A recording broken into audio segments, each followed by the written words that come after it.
ওইটুকু জলে কিছু হবে একটা খাওয়ান মারতে পারতেন না ওই দেবো দেখে পালাই কেটে গেল।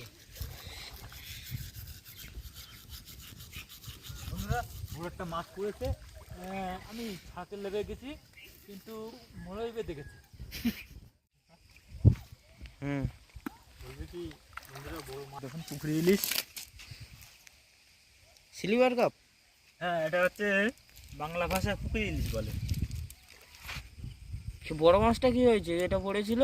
বড় মাছ থাকার কথা তো। বড় মাছ হচ্ছে জাল ছেড়ে বেরিয়ে গেছে। এই দেখো জাল ছেঁড়া, দেখেছো? কই কই এই দেখো, এই দেখো। বন্ধুরা দেখতে পাচ্ছ জাল ছেড়ে গিয়েছে। এই বড় মাছটা পড়েছিল। এই বাবা,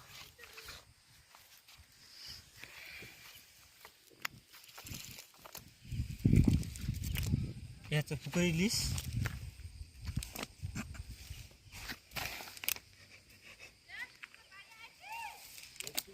এইগুলো কি ছোট ছোট